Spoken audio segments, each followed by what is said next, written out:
Ladies and gentlemen, boys and girls, kids of all ages, welcome back to FTB Beyond. That's right, folks, we're back in our modded Minecraft world. We're doing all the cool modded things. Yesterday, last episode, we built a vanilla villager breeder, right? I know that's not something that you expect to see in modded Minecraft, but I figured that this was kind of the best solution for our emerald problem. And let me tell you, it's working out pretty good. We've already got a block of emeralds plus 5 more gems, which is very cool. The potato farm over there is working swimmingly. We might change that up a little bit as far as how far it's got to go to get the potatoes to the villagers. We might actually put something kind of up there with them so that it doesn't have to transfer them as far. We also need to get a way to output the emeralds from the smeltery and then over into our applied Energistics system. We'll do that later. Today we're going to work on actually what we were trying to work on yesterday because, once again, comment section to the rescue. You guys helped me figure out what was wrong with my advanced inscribers, and truthfully, I knew this, and I absolutely totally spaced it once again because I had the same problem with my molecular assembler. I have a molecular assembler over here, right there, and I wanted to put interfaces all the way around it, and when I did that, it stopped autocrafting. I was like, well, what in the world's going on? The problem that you have is that these things, they not only do they need to have an interaction with an interface of some kind, but they also have to have power. So I have to dedicate one side of this molecular assembler to getting power to it. Otherwise, it doesn't work. Same thing over here. So what we had to do was we had to have our importers, which are here on the bottom, our import buses, right? We have to have our interfaces, which is where the recipes are. But then we also have to dedicate a side to just powering the device. So now everything is hunky-dory, and we can actually do some pretty extensive auto crafting now when it comes to our processors. I did go ahead and have it complete the auto crafting process to make us another storage cell, which is cool.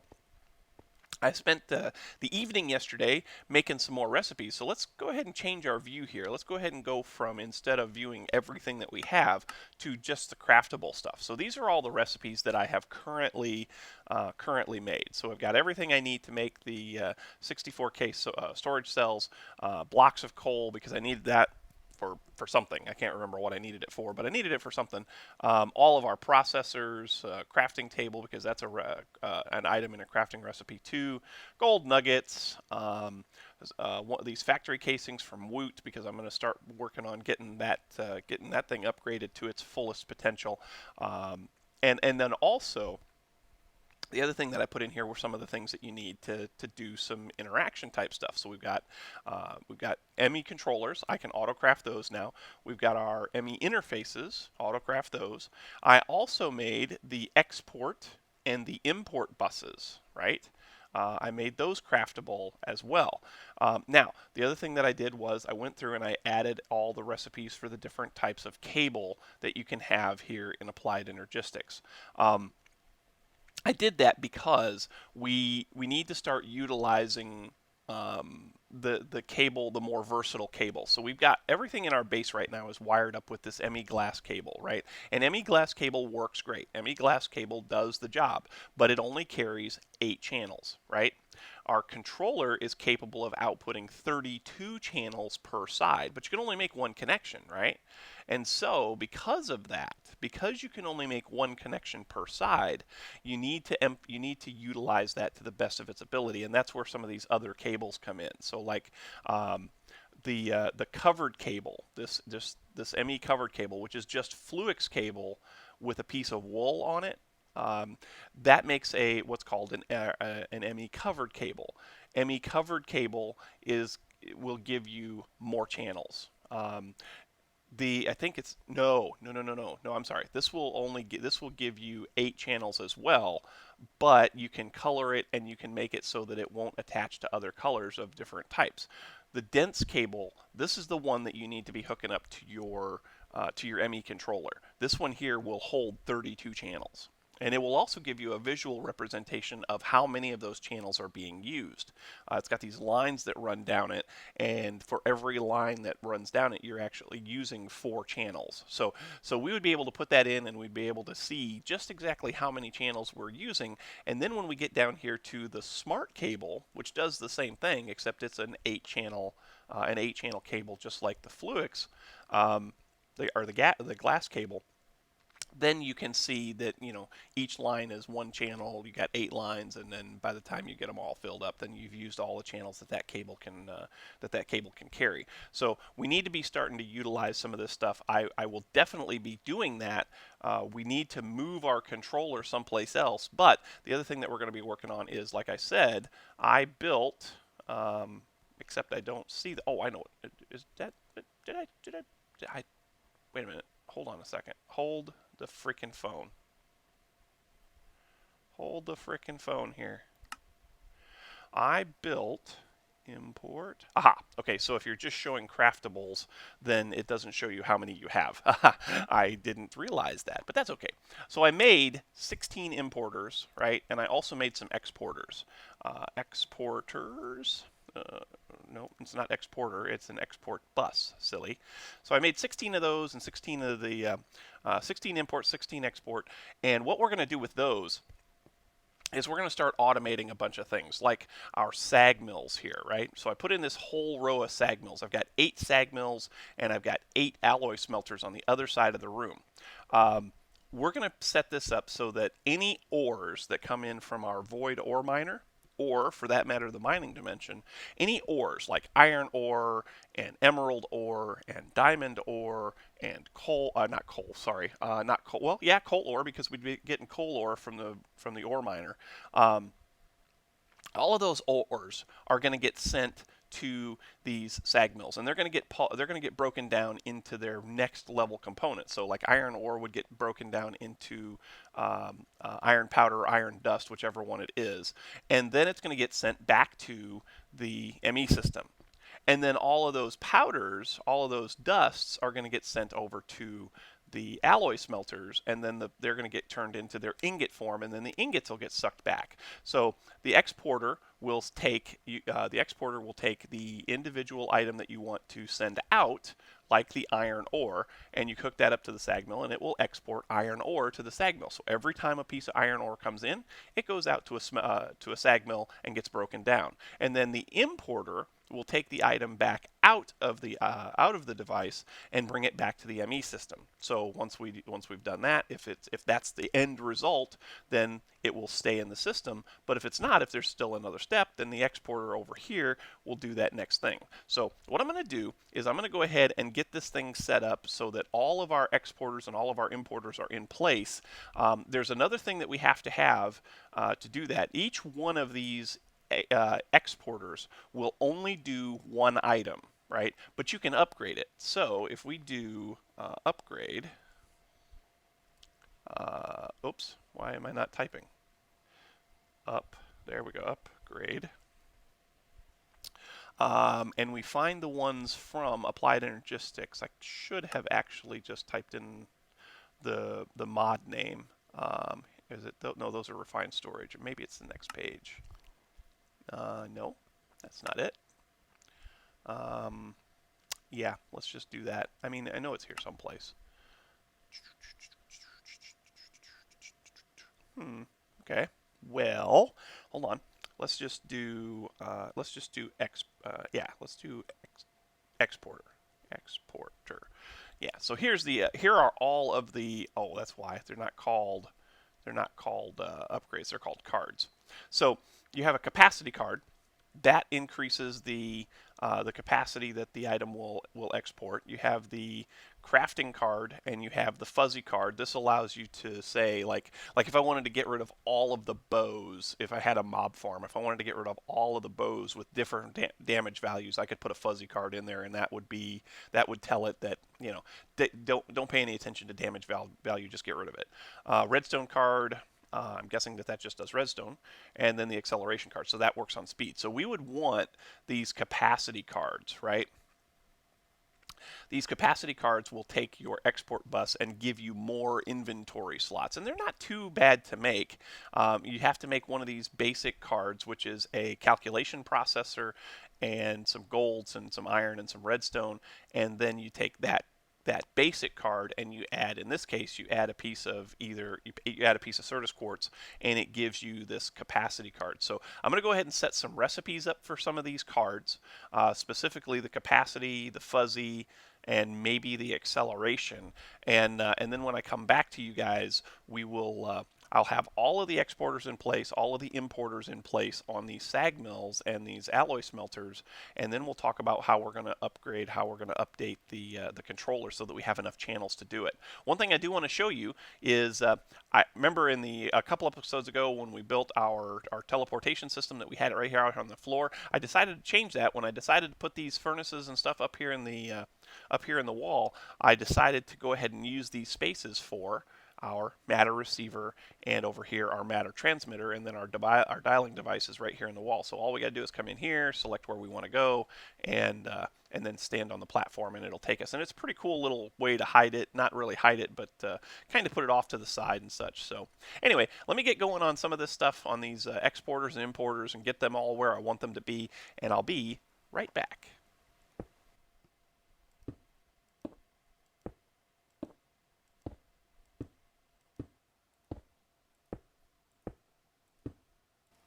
Okay, I think we're ready to do a little something. Oop, microphone was a little bit out of place. Hopefully that's better. So this right here, this is our alloy smelter side. So I've got 8 importers right here along the back. I think, I'm not mistaken, but I think I have to set these up for pull mode. So we'll go ahead and do that. Oh wait, what? I don't know why I don't know why that was like that. What are they pulling? Weird. Why? How are they getting sand? How are they getting sand? I don't understand what's going on here. That's weird. And what are they exporting to? What in the world is going on here? That's weird. That's weird because this isn't set up to go anywhere. What the heck is going on? Anyway, that's weird. So anyway, these exporters right here, these are set up so that they will. Oh, I know. No, I don't know. Anyway, so we're going to set these up so that each one of these has a different ore or a different powder that goes into them, right? And then these right here, we're going to set that up so that it pulls everything back. But in order to do that, we have to bring a different type of cable over here, and we can't really do that yet because we don't have a place for that cable to go. So it's time to start actually moving some things around. Like right now would be a good time probably to move our ME controller.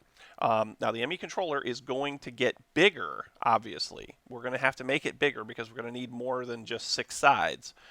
6 times 32 is what, 192 or something like that? So 192 channels or something along those lines. Yeah. So anyway, we need to get some cable. So let's go ahead and see if we can make some cable. We want some of the dense cable. So how many dense cable do I think I'm going to need to get to my alloy smelter array? The other thing about it is, while we're chatting about this, is that there are 8 devices here, an importer and an exporter on each, so that's 32 devices. Or I'm sorry, not 16 devices, and the same thing over there. So if I wanted to, I could use one side of the ME controller to control all of this. So I think that's what I'm going to do. So let's go ahead and get a bunch of this dense cable. So DENSE cable, dense cable. Let's go ahead and get, let's see, how about a half a stack? Can I do a half a stack? No, I don't have enough glass. I don't have enough Certus quartz dust, and I don't have enough Fluix crystals. I'll have to make some more of those. I need 49 of them. Ooh, okay. Well, I think I can do that pretty easy. Let's get some charged. Charged? Yeah. Oh, I don't have enough. Ooh. Oh, wow. Okay. What about smart cable? How do I make the smart cable? Can I do 32 of those? 32. No, I'm still missing some fluix, but I'm only missing one. So that's a little bit better. That's a little bit better scenario. All right, let's go ahead and get. You know what I have to do. You know what I do have to do first and foremost. I need to get this stuff back to. I need to make sure that this stuff is. I don't know. Oh, I know. I think I know what happened. I think. I don't really know. Anyway, weird. You did see that, right? Earlier when I had stuff in here, it was pulling in and out and doing stuff weird. I don't know what's going on there, but we might have to figure that out. Anyway, so we need some different cable, and the only way we're going to get different cable is if we do the fluix crystals. So let's go ahead and make some of those. So charge. I guess we'll do all of this. So that's 22. So we want to get some redstone and some quartz. And we'll go back here to our little puddle of water and we'll make some fluix crystals. So one of you, and one of you. 44. Almost what we need. But some of this we have to turn into dust too, so that's, there's that. All right, so let's put this back, and let's go ahead and take, well, so dense cable, make 32 again. I want to find out how much I'm missing of this stuff. Fluix crystal. Put that in there. All right, so dense cable.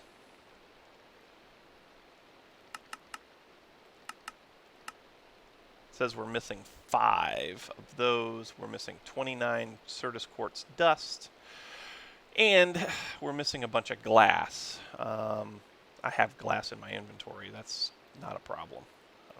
Okay, how about that? All right, now we'll do this. Can we make it now? Okay, so we're still going to be missing this. We're still going to be missing a bunch of Certus quartz dust. Let me go ahead and craft up some Certus quartz dust, get some grinding action going, because I've got a bunch of, I think I've got a fair amount of Certus quartz ore. So we'll go ahead and grind that up. We'll get some dust off of that, and then maybe we'll grind up some crystals too and see how that goes. So hang tight for just a minute. Okay, let's give you a little status update. I've had to move a bunch of things around. Like I had to do a lot more than what I anticipated just to get to where we are at right now. And need to do that too because my molecular assemblers are offline. We're offline and everything. Let me show you what I've done back here in the back. Actually, this might be the better way to go now. I've moved the energy acceptor back over to here. I've gotten all of the importers and exporters onto these sag mills over here. I also put an interface on one of them because I want to be able to tell it how to do. I want to be able to tell it how to make certain things like fluix dust. Fluix dust has to be done in a sag mill, and you have to have a recipe for it. But anyway, back here in the back, energy acceptor got moved to here. All of my terminals are moved to the space that we talked about yesterday, and I have also set up some dense cable. Now, I used the white cable coming off of the top channel or the top side of the ME controller to go and do all of this. So you got one big dense white cable coming off, and then it splits off and handles the 7 exporters and an interface because I need to be able to tell us how to do things like make energetic alloy and vibrant alloy and things like that for some of the Ender IO stuff, and then importers on the bottom so that whatever we put in here gets sucked back into the system. I also need to set up a channel for my inscribers. I haven't done that yet. I'll probably do those on Are all of these connected together? They are not. Okay. I'll probably do that on probably just a basic black channel maybe, and I might do that out the bottom. I haven't quite decided yet. But yeah, a lot of stuff has got to get moved around. I need to make some more dense cable so that I can get this white channel over here to the sag mills, because that will, if I do all of those and all of the alloy smelters, that'll be 32 channels, and that'll max out the one side. So let me get going on this some more, and I'll come back to you with another update. Okay, we have successfully created mass chaos at my base.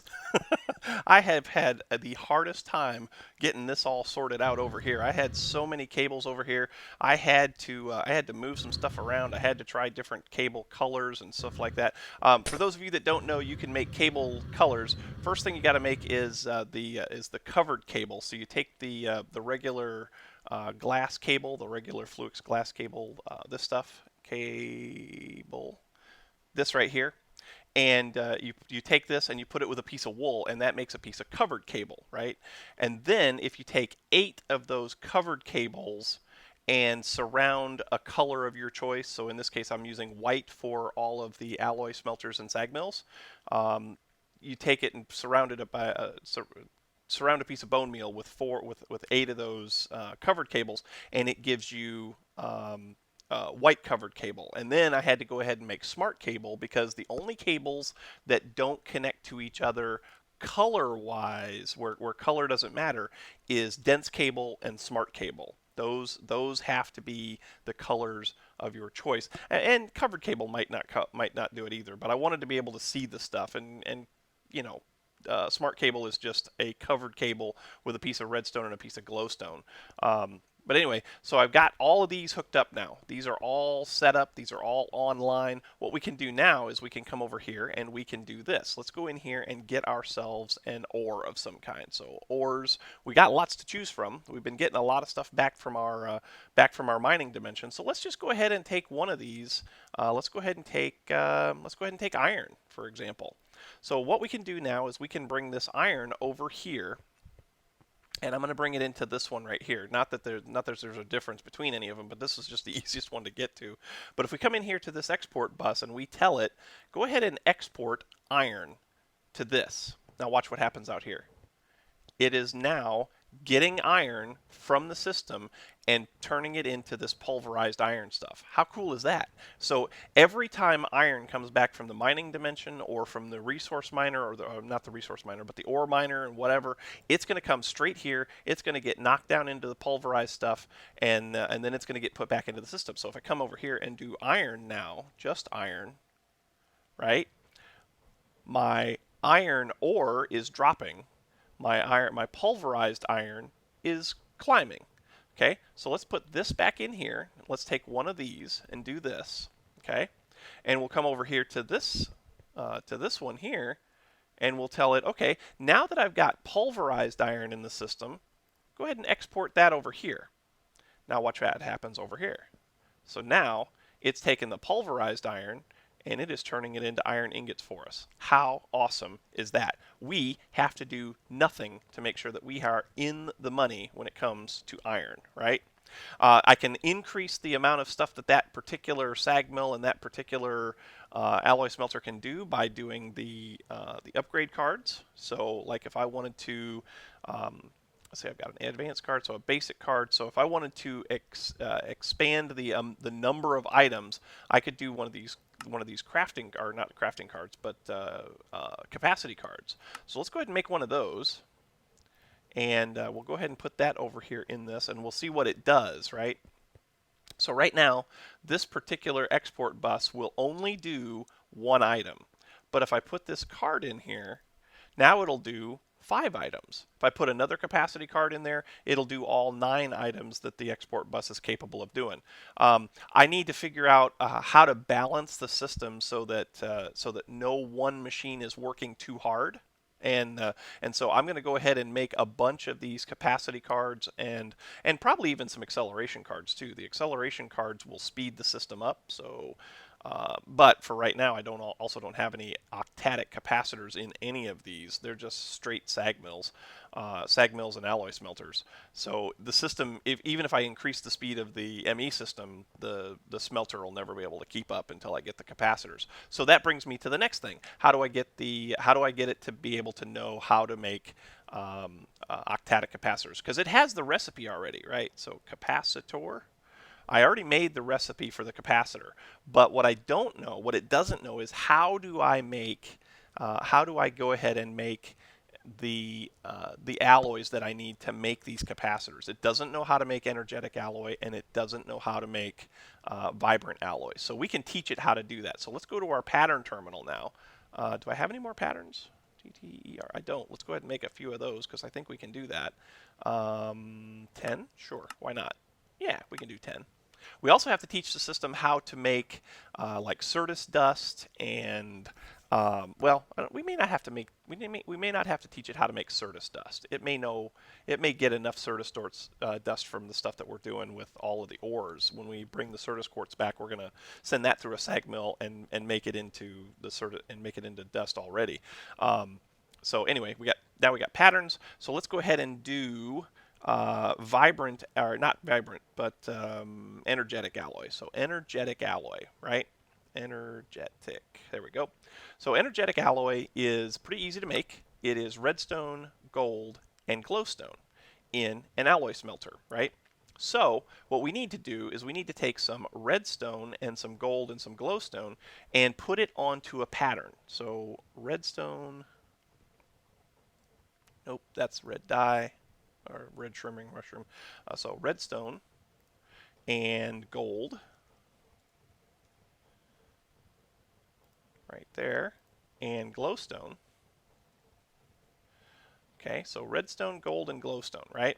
But you notice that nothing comes up over here. Well, that's because this is not a standard recipe for a crafting bench. This is a recipe for inside of a smelter. So what we have to do is we have to define what this will make. So we can actually tell this system, if I give these three items to an alloy smelter, then I'm going to get vibrant alloy. But in order to do that, I have to make a piece of vibrant alloy. So let's go ahead and do that. So redstone. I hate that. Redstone, boom, and gold. So gold, right? So now if we do this, we're actually going to go ahead and make a piece of energetic alloy. We can do that right here. So gold, redstone, glowstone. That makes the energetic alloy. I wonder if I'm fast enough. Probably not. This is probably a very slick fat. Oh, yep, I missed it. Darn it. That's fine. So we come back over here, come back to our pattern terminal. Energetic. Oh, this thing is driving me batty. I got to remember how to turn this off. Every time I hit R, it goes to recipes. Well, not every time, but oh, I had a piece of energetic. Whoops. So now, if I put that right there, whoops, it doesn't make 57 of them. It only makes one. So let's just do this. Boom. Okay. So now, if I tell the system export these over to, or if I want to make this, this is how I do it.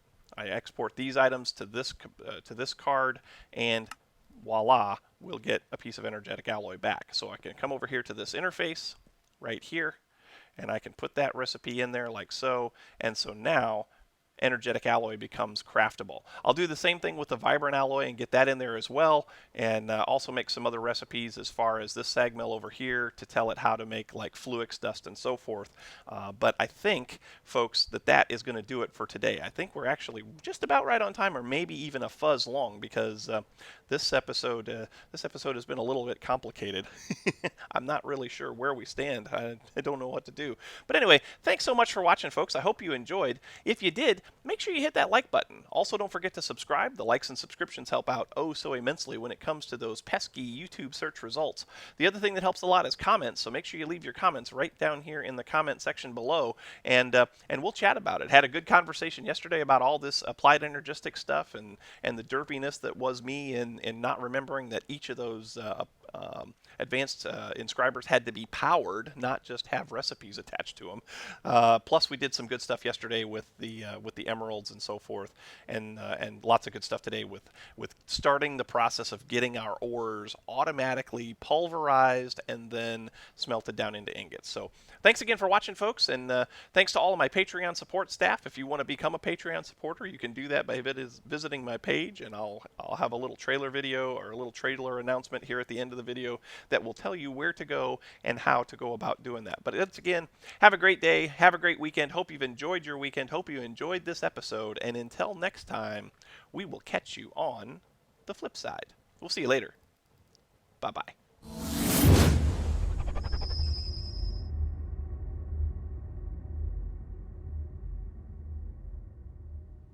A very special thanks to my Patreon support staff. If you'd like to become a Patreon patron, visit my page at www.patreon.com/RB_plays to find out more details.